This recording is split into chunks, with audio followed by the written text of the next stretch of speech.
No vídeo de hoje, nós vamos falar sobre os segredos maravilhosos de Maria no primeiro capítulo de Lucas. É interessante a gente meditar esse capítulo porque as verdades contidas em Maria, as maravilhas que Deus realizou em Maria, nos apontam para Jesus Cristo, nosso Senhor e Salvador. Muitas pessoas não entendem isso.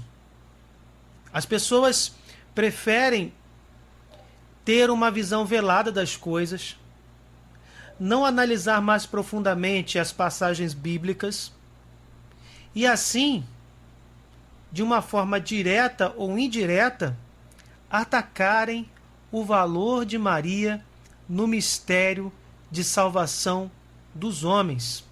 Salvação essa realizada pelo próprio Senhor Jesus Cristo na cruz. Por isso ele é o único mediador entre Deus e os homens. E as passagens bíblicas sobre Maria, elas são muito significativas.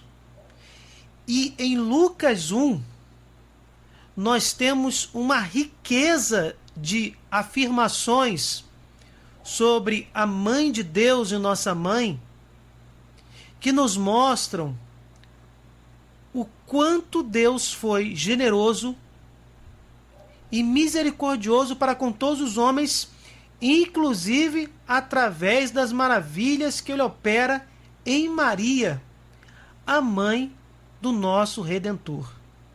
Nós poderíamos aqui utilizar várias passagens que não estão em Lucas 1, como João 2, do 1 ao 11, como João 19, do 25 ao 27. Em João 2, Maria intercede a Jesus para aquele casal que festejava o casamento e que no meio da festa o vinho acabou. O vinho era sinal de prosperidade. O vinho naquela festa, que duraria cerca de uma semana, era sinal de bênçãos. Era exatamente assim que era a cultura da época. Quando Maria pede a Jesus que faça alguma coisa, e Jesus em João 2 simplesmente parece dar um fora em Maria, sejamos francos, é o que as pessoas dizem, quando na verdade, se a gente fizer uma análise mais profunda, a gente vai entender como pode Jesus, que é o Verbo de Deus, Jesus que é Deus encarnado e Deus é amor, piedade, ternura, perdoa quantas vezes forem necessárias, basta que a pessoa simplesmente se arrependa eficazmente e peça perdão. Basta que a pessoa se volte para Deus, para que Deus derrame um oceano de misericórdia sobre os pecados das pessoas arrependidas, daquela pessoa arrependida, no caso em questão, que este oceano de misericórdia, numa linguagem figurada maravilhosa, fará com que esses pecados desapareçam como grãos de areia no mar,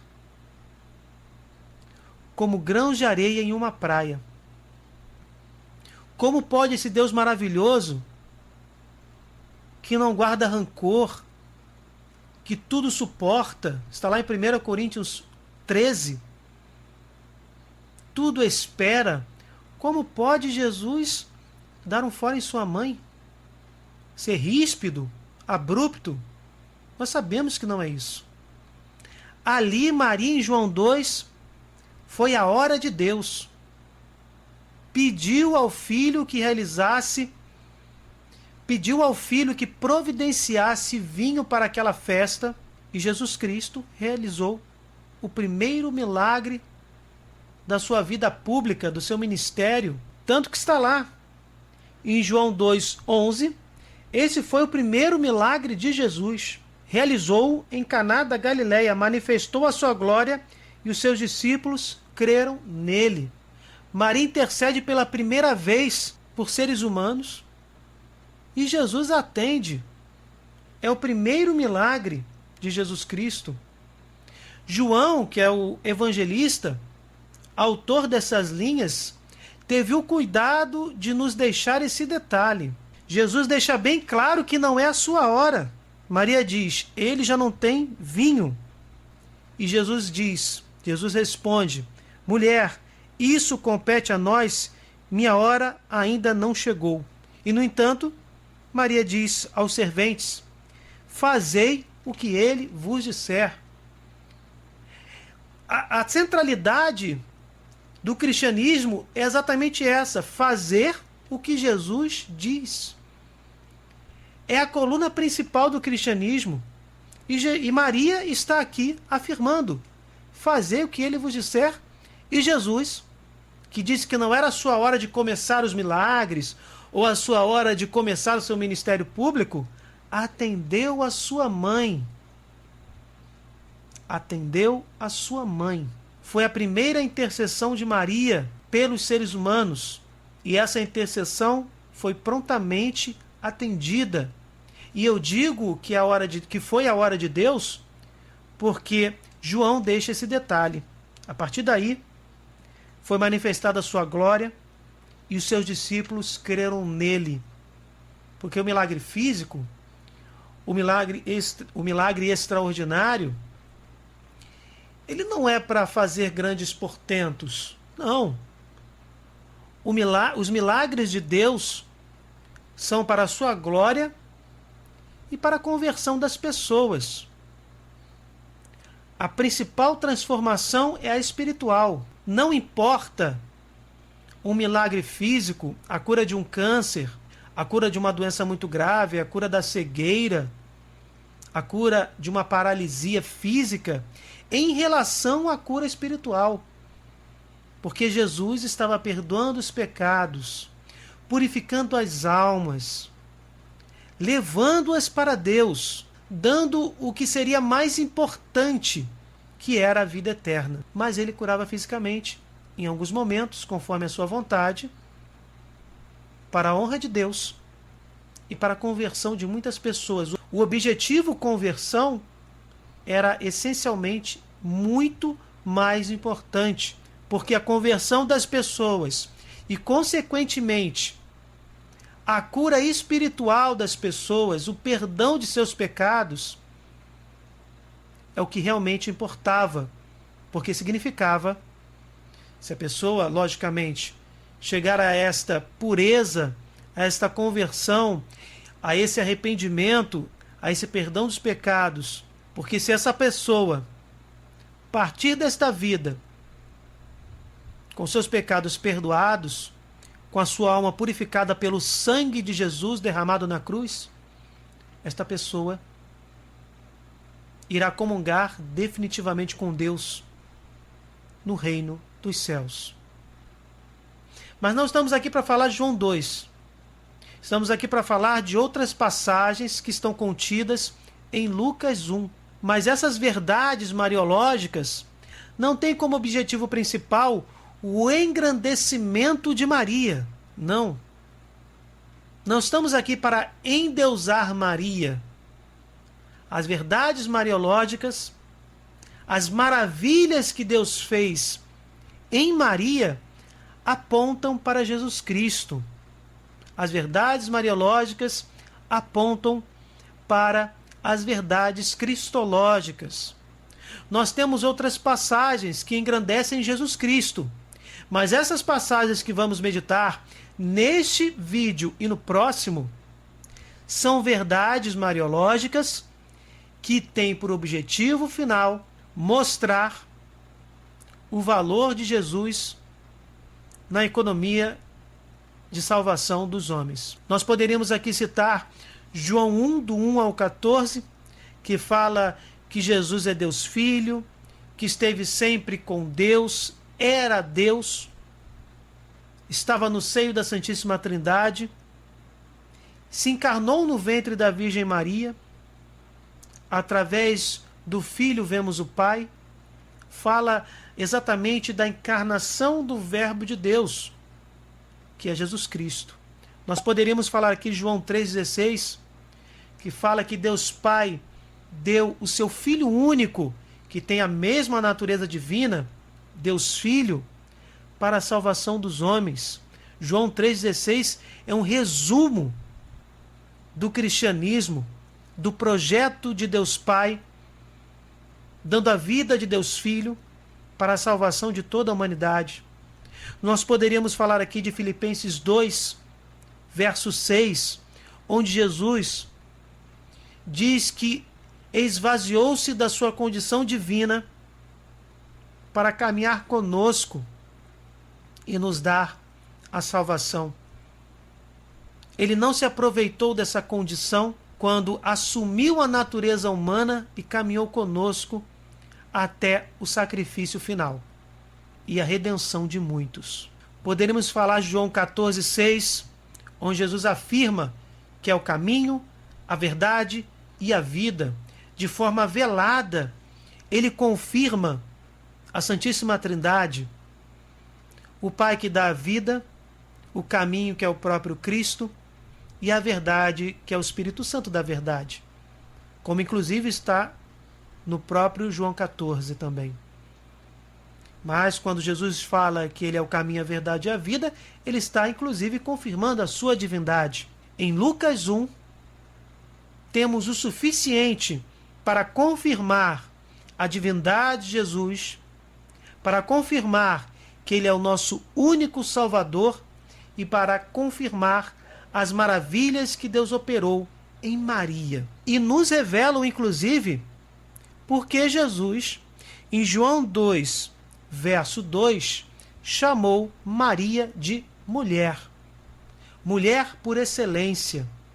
Usa o hebraico sit no original, que significa que Maria foi tratada como uma dama quando Jesus usou esse termo. Aqui não é mulher no sentido pejorativo, mas a mulher por excelência. Enquanto Eva, a mãe dos viventes, a primeira mulher, desobedeceu, a nova Eva, um dos primeiros títulos marianos do cristianismo, a nova Eva, Maria, obedeceu. Trata-se da mesma mulher que está revestida de sol, que é confirmada, essa característica é confirmada em Lucas 1:28, que nós já vamos meditar. É a mulher revestida de sol, a lua está debaixo dos seus pés e na cabeça uma coroa de 12 estrelas. Alguns vão dizer, Marcos, essa passagem refere-se à igreja. Sim, em um aspecto eclesiológico, nós temos aí a igreja que está sendo perseguida. A igreja enquanto comunidade de cristãos. Mas Maria é exemplo de discipulado. Maria é um exemplo a ser imitado. E, se olharmos para João 19, do 25 ao 27, onde Jesus, na cruz, confirma, determina, melhor dizendo, que todo discípulo dele deve tomar Maria como sua mãe e que Maria deve tomar seus discípulos como seus filhos. Se nós juntarmos João 19, do 25 ao 27, João 2, também escrito pelo próprio João, do 1 ao 11, onde Jesus chama Maria de mulher, com uma conotação muito nobre, que podemos aqui de forma simples dizer que Jesus chamou Maria de dama, ou de mulher, no sentido digno, no sentido mais nobre que poderíamos conceber, e unirmos João 19, João 2, Apocalipse 12, que também foi escrito por João, 3 textos joaninos, onde nesse Apocalipse 12 ele fala da mulher, nós vamos perceber que podemos sim colocar aqui Maria num aspecto mais individual. E essa interpretação, inclusive, não é minha, é do Papa Bento XVI, considerado, nós estamos fazendo esse vídeo no dia 28/7/2020, considerado o maior teólogo vivo. Ele diz claramente que podemos sim colocar Maria, além da igreja, colocarmos Maria nesta passagem de Apocalipse 12. E lá o demônio se irrita contra a mulher e vai fazer guerra ao resto de sua descendência, que são aqueles que guardam os mandamentos de Deus, e tem o testemunho de Jesus. Os filhos desta mulher são os cristãos, que têm o testemunho de Jesus e guardam os mandamentos de Deus. Exatamente os filhos ou os discípulos que são confiados à mãe, em João 19, do 25 ao 27. Mãe esta que é chamada de mulher no sentido muito nobre, hebraico sit, dama, mulher por excelência, mulher que obedeceu, nova Eva, em João 2, do 1 ao 11. Precisamente em João 2, verso 4. Logo em Lucas 1, 28, nós temos o anjo Gabriel dizendo: Ave Maria, cheia de graça, o Senhor é contigo. Só esta passagem já mostraria toda a grandeza de Maria operada por Deus. Porque Deus não chama, através do anjo Gabriel, não chama Maria de Maria, como está no português. O anjo Gabriel chama Maria de Quecharitomene, que seria desde sempre, desde que a alma de Maria foi criada pelas mãos de Deus, desde sempre e para sempre, Maria esteve e está repleta da graça de Deus. Não é somente cheia, é como no latim, gratia plena. Quecharitomene é o nome utilizado pelo anjo Gabriel. Ele diz algo do tipo salve Quecharitomene. No português, se tornou Ave Maria, colocou-se o nome de Maria, cheia de graça, o Senhor é contigo. O Senhor não esteve contigo, o Senhor não estará contigo. O Senhor que é eu sou, o Senhor que é o mesmo no futuro, no presente, no passado, o Senhor que criou o tempo, o Senhor que é eterno, o Senhor que é aquele que é, ele está sempre com Maria em plenitude, desde o momento em que sua alma foi criada pelas mãos de Deus. Isso significa dizer que Maria foi concebida sem mancha, inclusive sem a mancha do pecado original. Por isso, ela é plena da graça desde sempre, ou Quecharitomene. Porque onde a graça se encontra em plenitude, não é somente uma alma cheia de graça. O original é ainda mais profundo. É uma alma onde a graça está em plenitude. E graça significa presença de Deus. Deus está presente de forma plena na alma de Maria desde sempre e para sempre. Lucas 1, 28 já seria o suficiente para demonstrarmos a riqueza que Deus depositou em Maria. Por isso, o anjo Gabriel, que é mensageiro de Deus, não é um anjo caído. O que é dito pelo anjo Gabriel é referendado pelo próprio Deus. Na verdade, o anjo diz aquilo que Deus ordenou que ele dissesse. E aí nós temos o verso 30, onde Deus diz, através do anjo Gabriel: não temas, Maria, pois encontraste graça diante de Deus. Eis que conceberás e darás à luz a um filho, e lhe porás o nome de Jesus. Ele será grande e será chamado Filho do Altíssimo. Somos filhos adotivos, filhos no Filho. O arcanjo Gabriel claramente aqui nos indica o mistério da encarnação de Jesus. Jesus, Deus Filho, se encarnou no ventre da Virgem Maria, é 100% Deus e 100% homem, exceto no pecado. E é o Filho do Altíssimo, é o Verbo de Deus encarnado. Em Lucas 1, temos a mais preciosa verdade cristológica, que está intimamente ligada à maternidade de Maria. Ele será chamado Filho do Altíssimo, Filho com letra maiúscula.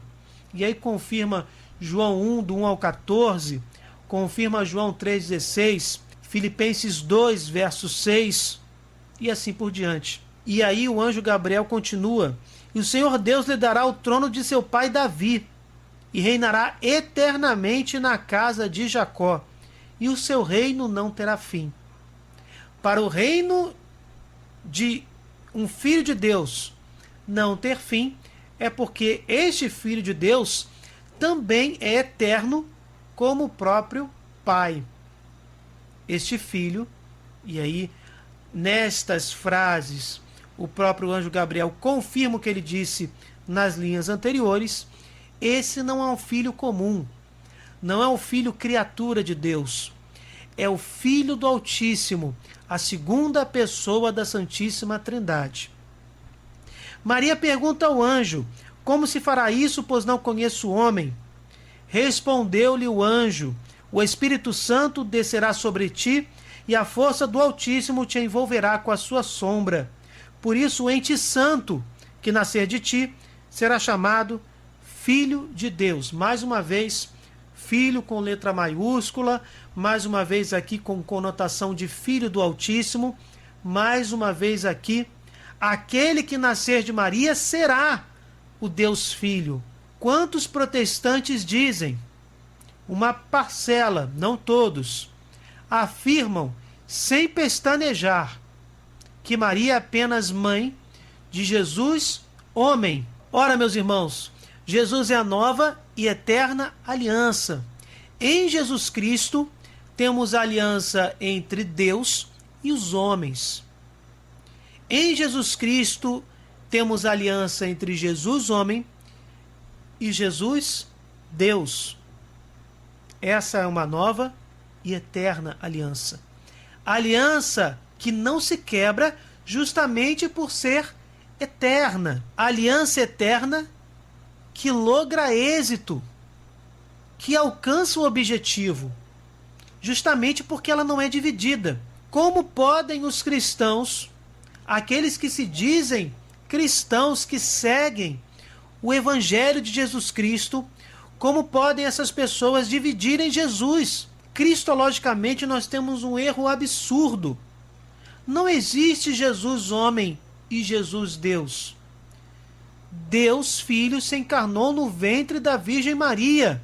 O Verbo encarnado de Deus continuará sendo Deus encarnado para todo sempre.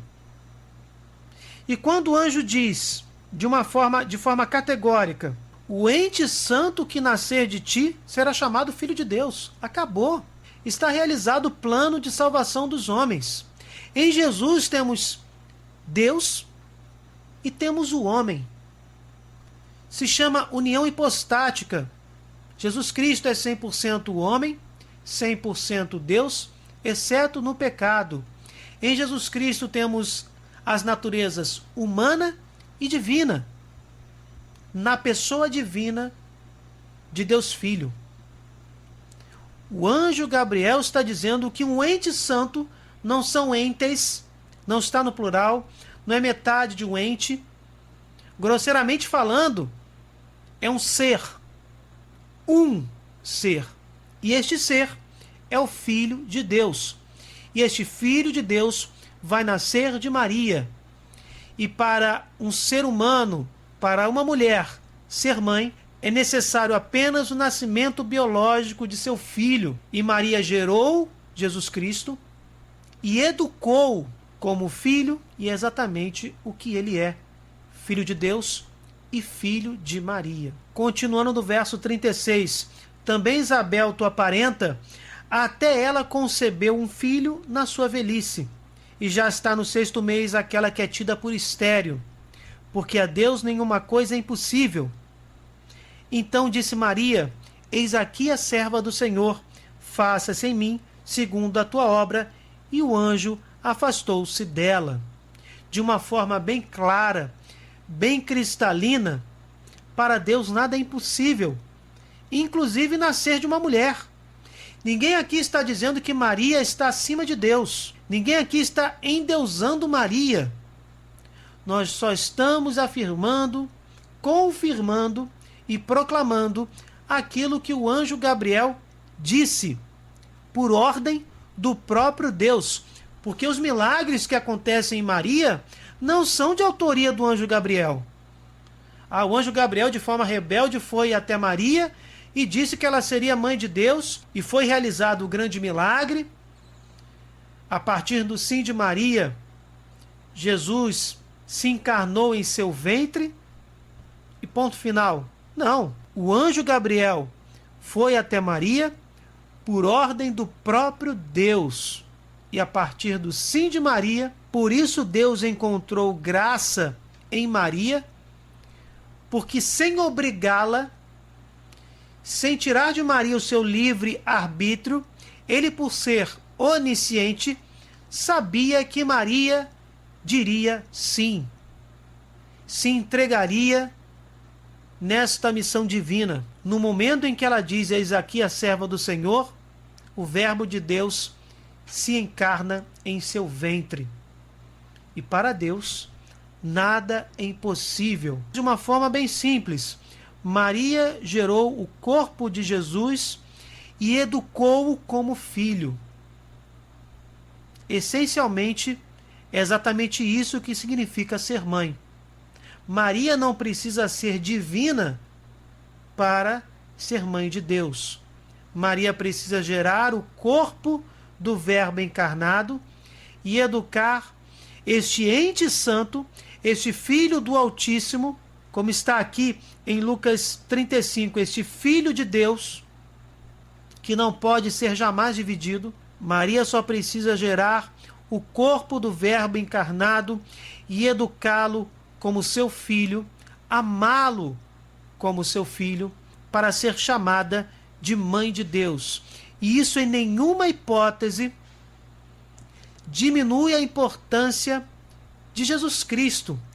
Pelo contrário, nos dá mais uma característica importante do mistério de Jesus. Jesus é igual a nós em tudo, exceto no pecado, e inclusive teve uma mãe imensamente amada por seu filho e que inclusive tem uma missão toda especial: ser a mãe dos seus discípulos e interceder pela salvação dos homens. Bem, gente, peço que vocês deixem nos comentários a opinião de vocês sobre esta primeira parte da meditação dos maravilhosos segredos de Maria em Lucas 1.